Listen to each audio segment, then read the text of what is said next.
La búsqueda incesante de validación externa despoja al individuo de su propia sustancia. Aquellos momentos de mayor sufrimiento en la vida, al ser examinados con rigor, a menudo revelan una raíz común: la expectativa de recibir aprobación, atención o afecto de otros, y la consiguiente frustración al no obtenerlo. Carl Jung denominó a esto con una claridad meridiana: el amor como súplica.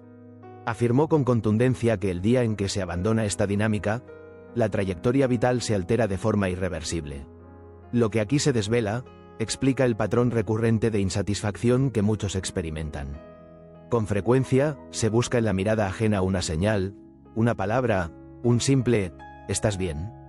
Y cuando esa señal no llega, una extraña desazón se instala, una sensación de vacío, como si una puerta se hubiese cerrado y la llave estuviera en manos de otro. Es en este punto donde la visión de Jung, aparentemente ingenua pero profundamente incisiva, cobra relevancia. Aquello que se busca con tanto ahínco en el exterior, en realidad, ya se ha extraviado en el interior. Al escuchar esto por primera vez, la resistencia es natural. No, se objeta, solo busco un poco de atención, es algo simple. Pero Jung anticipa esta defensa, pues reconocer este vacío exige primero aceptar su existencia, un paso que dista de ser trivial. La génesis de este vacío se remonta a la infancia. Todos albergábamos la necesidad primordial de ser vistos, escuchados, de recibir el mensaje tácito: tu presencia importa. Algunos lo recibieron, pero condicionado: te amaré si te portas bien, estaré orgulloso si tienes éxito, no llores. Los adultos no lo hacen. Estas frases, insignificantes en apariencia, se grabaron en la psique infantil, transformándose en la convicción de que el amor debe ser ganado. Una vez arraigada, esta creencia tiñe cada relación, cada amistad, cada entorno social con la pregunta implícita: ¿debo aquí también ganarme el afecto? Sin plena conciencia, se vive en un perpetuo estado de evaluación. Aquí la sombra junguiana adquiere su significado pleno. La sombra no es meramente el lado oscuro, sino todo aquello que se ha reprimido, ignorado, rechazado con la convicción de que esto no forma parte de mí. Quizás se manifestó ira y se fue castigado, relegando esa emoción a la sombra. Quizás se expresó una necesidad y se fue percibido como débil, empujando esa vulnerabilidad a los recovecos del inconsciente. Quizás el entusiasmo fue tachado de exagerado, enterrándolo en la oscuridad interna. Con el tiempo, esta sombra se agranda. Cada emoción reprimida, cada aspecto negado del ser, se acumula en ella. La sombra no se desvanece, simplemente se vuelve invisible, y lo invisible, de manera insidiosa, dirige el comportamiento. La consecuencia más palpable de esta dinámica es la búsqueda implacable de aprobación externa. Se anhela que alguien de fuera refleje aquellas facetas del ser que uno mismo no puede aceptar. Eres bueno, valioso, digno de amor. Al oír estas palabras, surge un alivio efímero. Es real, sí, pero carece de cimientos. Ninguna validación externa puede colmar de forma permanente el vacío interno, es apenas un paliativo. Y cuando ese paliativo se disipa, el vacío resurge, quizás con mayor profundidad. Jung lo compararía con un pozo agrietado. Se intenta llenarlo con agua traída de fuera, pero una fisura en el fondo permite que el líquido se escurra.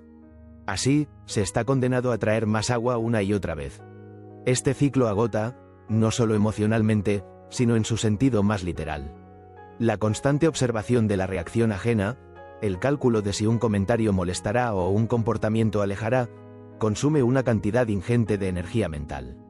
Una energía que se sustrae del propio ser, de aquello que debería dedicarse al desarrollo personal. ¿Por qué, entonces, resulta tan arduo modificarlo? Porque, en ocasiones, el ciclo funciona. Alguien valida, surge una chispa, y el cerebro la memoriza, anhelándola de nuevo. Se establece un patrón sistemático de expectativas que, eventualmente, se confunde con la identidad. Así soy yo, necesito confirmación. Pero Carl Jung insiste: esto no es su identidad, es una estrategia que una vez desarrolló para sobrevivir. Y esta estrategia ya no protege, sino que limita. Comprender esto es el punto de partida, porque al ver una estrategia, se reconoce la posibilidad de modificarla. Alterar la identidad es monumental, reconocer y abandonar una estrategia es factible. Toda la enseñanza junguiana se asienta en esta toma de conciencia. El primer y crucial paso es reconocer la raíz del vacío interno y cesar la pretensión de llenarlo desde fuera. Cuando se piensa en suplicar amor, se evocan escenas dramáticas, persecuciones, mensajes incesantes, súplicas desesperadas. Sin embargo, la vasta mayoría de estas súplicas son silenciosas, tan cotidianas que a menudo pasan desapercápelas. Lo primero al despertar. Revisar el teléfono en busca de un mensaje esperado. Contar las reacciones a una publicación. Observar la expresión de un interlocutor, calculando si le gusta lo que se dice, si se aburre, si valora la interacción. Todo ello es un reflejo de esos momentos callados. ¿Por qué importa tanto la reacción ajena? La respuesta, aunque aparentemente simple, es compleja. Detrás de la preocupación por estas reacciones late una profunda inseguridad. Se sigue esperando una respuesta a la pregunta, ¿realmente tengo valor? Aquí, el concepto de la persona de Jung es vital. Persona, del latín máscara, es usado con precisión. Todos usamos máscaras. Una en casa, otra con amigos. No son del todo falsas, en ellas se puede encontrar una parte de uno mismo. El problema surge cuando la máscara se lleva tanto tiempo que se olvida el rostro que oculta. Cuando el olvido se instala, la aceptación de la máscara por parte de otros se vuelve primordial, porque sin un rostro propio, la aprobación externa es el único punto de referencia. Cuando alguien profiere una crítica injusta, o actúa de manera hiriente, a sabiendas de que se tiene la razón, se guarda silencio para no perder a esa persona. Incluso se va más allá, manteniendo la cordialidad para parecer comprensivo. Esta cortesía no es genuina, es un mecanismo de defensa. La lógica subyacente es, si demuestro que no me duele, no me abandonarán. En cualquier relación, se anhela ser visto tal cual se es. Sin embargo, para ser vistos, a menudo se presenta una versión alterada de sí mismo. Se intenta ser más interesante, más divertido, más parecido a lo que el otro desea. Se finge escuchar música que no agrada, se habla con entusiasmo de temas que no interesan, se invierte tiempo y energía, ignorando los propios límites. Y, al final, la otra persona ama. Pero, ¿a quién ama? A la versión proyectada, no al ser auténtico. Esta es, quizás, la forma más trágica de súplica amorosa, porque incluso al recibir ese amor, no hay una satisfacción plena. Una voz interna susurra, si fuera mi verdadero yo, ¿me amarían? Y esa pregunta no puede ser silenciada, pues se desconoce la respuesta. La observación de Jung es contundente. Cuanto más se oculta la verdadera esencia, mayor es el anhelo de amor externo, porque el amor recibido no pertenece al ser, sino a la máscara, y esto nunca sacia el alma. Existe otra forma, quizás la menos notoria, de súplica velada, la adaptación constante. Nos amoldamos al entorno, a la persona, al ánimo del momento. Hasta cierto punto, esto es una habilidad social, pero más allá de un límite, este afán de adaptación eclipsa la propia esencia. En una reunión, se asiente en silencio a una idea con la que se discrepa, por temor a ser rechazado si se objeta. En compañía de amigos, se reprimen pensamientos genuinos por miedo a ser incomprendido o considerado extraño. Se sacrifican gustos, preferencias y opiniones en aras de la homogeneidad grupal. Esto proporciona un alivio momentáneo, la sensación de no ser excluido, de ser aceptado. Pero es un alivio fugaz, pues lo que se acepta no es el ser, sino el estado de conformidad. Con el tiempo, este estado conformista agota de tal manera que una mañana, al preguntar, ¿qué quiero realmente? ¿Qué siento? ¿Qué amo? No se encuentra respuesta. Se ha dejado de mirar hacia adentro durante demasiado tiempo, siempre buscando fuera. Esto es lo que Jung nos recuerda. Las súplicas silenciosas de amor se arraigan como un hábito. Se actúa de manera inconsciente, impulsado por patrones de comportamiento forjados durante años. Para romper estos patrones, primero hay que verlos. Y verlos requiere coraje, pues al hacerlo, se vislumbra el largo tiempo vivido como extraños a uno mismo. Esta constatación puede parecer abrumadora, pero, según Jung, no es el principio de un calvario, sino el primer paso hacia la liberación. Reconocer estas súplicas silenciosas abre la puerta a su transformación. Atravesar esa puerta es uno de los actos más transformadores de la existencia. El punto de inflexión no sobreviene, como la mayoría espera, tras una gran discusión, un adiós dramático o una decisión tomada entre lágrimas. Suele manifestarse en un momento mucho más sereno. Una mañana cualquiera, quizás con una taza de café, mirando al techo antes de dormir, o en un instante inesperado, algo en el interior susurra: basta. Y este basta no surge de la ira, sino de un cansancio profundo, acumulado durante tanto tiempo que su origen preciso resulta inasible. Carl Jung conocía bien este momento. Según él, no es un final, sino un comienzo. Sin embargo, nadie enseña que los comienzos a menudo son silenciosos. Se suele pensar que las decisiones trascendentales van acompañadas de momentos grandiosos. Pero las verdaderas transformaciones, a menudo, se inician de forma imperceptible. Solo en retrospectiva se comprende la magnitud de ese instante. ¿Qué significa realmente soltar? Al escuchar esa palabra, se suele caer en un malentendido. Soltar no implica abandonar a las personas.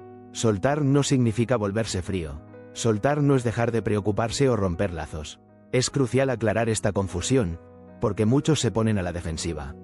No estoy diciendo que no me importen las personas. Solo quiero un poco de atención. Y tienen razón, pero lo que Jung entiende por soltar no es la renuncia al deseo de atención, sino la exclusión de la reacción, la aprobación y el interés del otro como medida de la propia valía. La diferencia es sutil, pero fundamental. Se puede amar a alguien, y su atención puede generar bienestar. Esto es natural, pero cuando su ausencia ya no provoca una sensación de inutilidad, entonces se ha operado un cambio. Y este cambio es el verdadero sentido de soltar.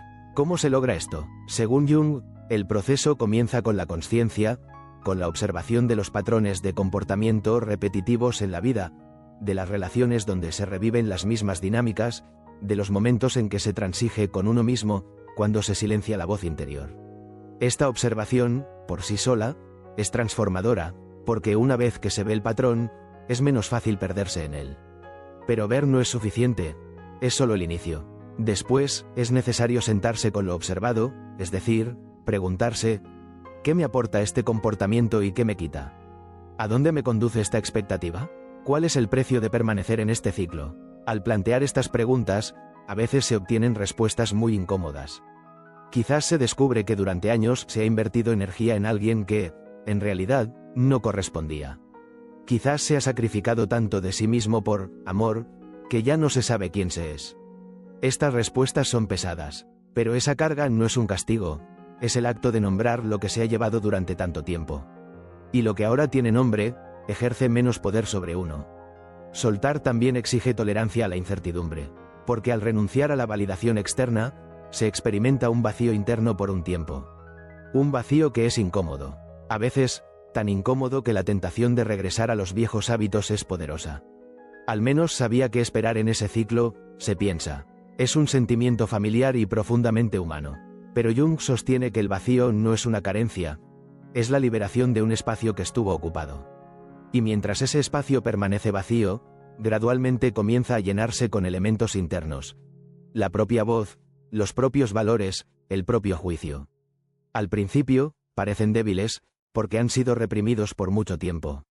Pero con el tiempo, se fortalecen. Soltar no es una decisión única, es un error común. Decidí, solté, y listo. Días después, el viejo patrón de comportamiento llama de nuevo a la puerta. Esto es normal, no es un fracaso. Los viejos hábitos son poderosos porque se han reforzado durante años. El cerebro prefiere lo familiar, no es una elección, es un mecanismo.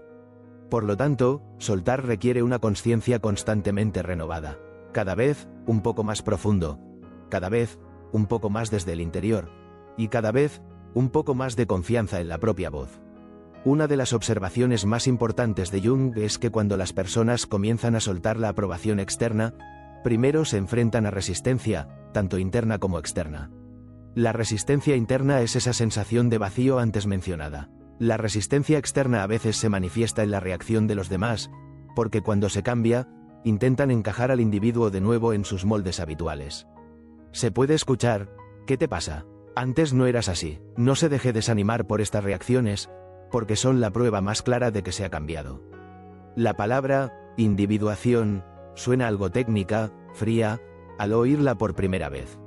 Pero cuando Jung introdujo el concepto, se refería a algo increíblemente cálido y profundamente humano. Mirar hacia el interior, es decir, detenerse en cierto punto de la vida y renunciar a todos los patrones de comportamiento aprendidos, los roles asumidos y las expectativas arraigadas, para descubrir quién se es realmente. Esta definición parece simple, pero al reflexionar, se revela su profundidad. La mayoría cree saber quién es, pero ¿cuánto de lo que se cree saber es realmente propio, y cuánto ha sido impuesto? ¿En qué medida el rol asignado por la familia ha moldeado al individuo?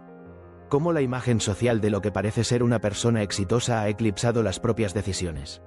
¿Hasta qué punto las expectativas del entorno han nublado los verdaderos deseos? Plantear estas preguntas es el primer y más crucial paso en el camino hacia la individuación. Y estas preguntas no quedan sin respuesta, solo que se necesita tiempo para encontrarlas. Según Jung, la individuación no es una meta final, es un proceso. No es un estado completado, sino un viaje continuo. Y, ¿sabe dónde reside la parte más difícil de este viaje? En el encuentro con la sombra. La sombra no son solo las partes malas, sino cada aspecto de la personalidad que se niega. Quizás no se quiere admitir una ambición desmedida porque la ambición es percibida negativamente. Quizás no se reconoce una profunda soledad porque se considera una debilidad. Quizás se reprime el deseo de ser diferente porque, en algún momento, serlo significó ser excluido. Todo esto se acumula en la sombra, y en el proceso de individuación, es necesario ver esa acumulación, sentarse con ella, aceptarla sin juicio. Este proceso es, a veces, verdaderamente difícil, porque lo que se oculta en la sombra a menudo se entrelaza con recuerdos dolorosos, vergüenza y miedo al rechazo. Mirar estas cosas implica revivirlas. Pero Jung dice, este revivir no lo atrapa en el dolor. Al contrario, es como una herida abierta durante mucho tiempo que finalmente se limpia. Duele, sí, pero sana. Otro aspecto importante de la individuación es que este viaje no lo aísla de los demás. Por el contrario, transforma la calidad de las conexiones que se establecen. Si no se sabe quién se es, cada relación se convierte en una especie de búsqueda en el espejo. Se observa la reacción del otro, como si se dijera, muéstrame quién soy. Pero cuando se construye un fundamento interno, esta búsqueda cambia. Ya no se mira al otro preguntando, dime quién soy, sino que se mira y se dice, ya sé quién soy, ¿y tú? Y esta perspectiva altera radicalmente las relaciones. Menos necesidad, más elección, menos miedo, más libertad. Hay un punto crucial en el concepto de individuación de Jung. Este proceso no es lineal. Es decir, no se avanza en línea recta. A veces, parece que se progresa, otras, que se retrocede. A veces, se cree haber superado un problema, y luego reaparece bajo otra forma. Esto no significa que el proceso se haya interrumpido, significa que se está profundizando. Es un viaje en espiral. En cada vuelta, se llega al mismo punto, pero cada vez un poco más profundo, un poco más claro. Y a medida que esta claridad se acumula, se comprende que la visión del mundo cambia gradualmente. Lo que antes desestabilizaba, ya no conmueve con la misma intensidad. Una palabra que antes ocupaba los pensamientos durante días, ahora simplemente pasa de largo. Este cambio no lo vuelve insensible, al contrario, puede volverse más sensible, pero se empieza a distinguir con mayor lucidez la diferencia entre sentir y ser arrastrado por las emociones. La manifestación externa del proceso de individuación también es notable. Jung lo observó y lo expresó así. Las personas que construyen un fundamento sólido en su interior, atraen a los demás. Esto no se debe a una exhibición de atractivo, sino a la autenticidad, porque la gente, consciente o inconscientemente, percibe la autenticidad. Se siente que el individuo es el mismo, sin intentar probar nada, sin buscar aprobación. Y este estado genera una sensación de alivio en los demás. No necesito ser alguien para estar con esta persona, una sensación muy valiosa. Y este sentimiento solo surge cuando la persona frente a uno es verdaderamente ella misma. Por lo tanto, la individuación no es solo para uno mismo, sino que es algo que se irradia al entorno a través del individuo. No espere el momento perfecto para iniciar su viaje de individuación. Se ha dicho tanto sobre el amor verdadero, que estas dos palabras casi han perdido su sentido. Las películas dicen una cosa, los cuentos otra, las redes sociales una tercera. Y en medio de este ruido, es necesario detenerse para escuchar la voz de Jung, porque él define el amor no como un sentimiento romántico, sino como un estado maduro. Y esta distinción, aparentemente menor, altera radicalmente la visión del mundo. La mayoría de nosotros conocimos el amor en el marco de la necesidad. Necesidad de la presencia del otro. necesidad de su aprobación, una sensación de incompletitud en su ausencia. Erróneamente, se confundió esto con amor. Incluso se consideró un amor profundo. Si lo necesito tanto, debe ser un amor muy fuerte. Pero Jung se detiene aquí y pregunta, ¿son necesidad y amor lo mismo? Y la respuesta es clara, no. La necesidad surge de la carencia. El amor surge de la plenitud. La necesidad, sin darse cuenta, convierte al otro en un instrumento. Esa persona se vuelve la que llena el vacío, la que complementa, la que da sentido. Y esta carga es inmanejable para cualquier ser humano, porque nadie puede eliminar para siempre la incompletud del otro. Las relaciones que intentan esto, eventualmente se agotan. Una parte da, la otra toma. Una se agota, la otra quiere más. Y al final, ambas se quejan mutuamente. La descripción de Jung de dos personas completas uniéndose está en directa contradicción con este ciclo. Por dos personas completas no se refiere a individuos impecables o sin problemas. Se refiere a personas que han creado un fundamento en su interior, que no vinculan su existencia a la aprobación ajena y que pueden existir de manera independiente. Cuando estas dos personas se unen, la relación deja de ser un contrato de necesidad. Se convierte en una elección. No es, quiero estar contigo porque te amo, sino, elijo estar contigo porque te amo. No es, debo estar contigo porque no puedo vivir sin ti.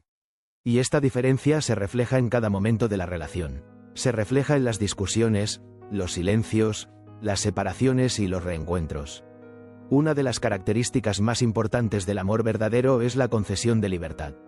Jung lo subraya repetidamente, ver al ser amado tal como es, sin intentar modificarlo para que se ajuste a las propias expectativas. Suena simple, pero en la práctica es extremadamente difícil, porque los intentos de cambiar al ser amado a menudo no se hacen por su bien, sino porque su cambio haría sentir menos vulnerable. Es la lógica de, si él fuera así, yo me sentiría más seguro. Distinguir esta diferencia requiere una introspección muy honesta. Otra dimensión del amor verdadero es la gratitud por la presencia del otro, pero la capacidad de soportar su ausencia. Esto suena duro, pero lo que Jung quiere decir es lo siguiente. Si la partida de alguien lo desmorona por completo, significa que se perdió a sí mismo en esa relación. Hay una diferencia entre la devastación y la tristeza profunda. La tristeza es un sentimiento humano. Incluso la tristeza profunda es completamente natural. Pero la devastación, es decir, la incapacidad de funcionar sin esa persona, es otra cosa. Es un signo de dependencia, no de amor. Y las relaciones construidas sobre la dependencia, por muy fuertes que parezcan, son frágiles en su esencia. ¿Cómo reconocer el amor verdadero? Según Jung, el amor verdadero surge del deseo de verlo tal como es. Se interesa por su realidad, no por su máscara. Ve tanto sus fortalezas como sus lados oscuros, y aún así elige permanecer a su lado. Esta elección no es una aceptación ciega, es una preferencia consciente. Es una elección que dice, conozco a esta persona con todas sus imperfecciones, contradicciones, problemas sin resolver. Y aún así valoro esta relación. Y para sentir esto, primero se necesita empezar a amarse a sí mismo de esta manera, a valorarse a pesar de las propias imperfecciones, contradicciones y problemas sin resolver. Este amor propio a menudo se malinterpreta. Amarse a sí mismo no significa creer que todo es perfecto. Amarse a sí mismo es aprender a coexistir con las propias imperfecciones. Es suavizar a ese crítico interno duro y despiadado. En lugar de decir, no soy lo suficientemente bueno, decir, estoy en proceso de mejora. Y esto es suficiente. Cuando se toma conciencia de esto, la calidad del amor que se espera de los demás cambia.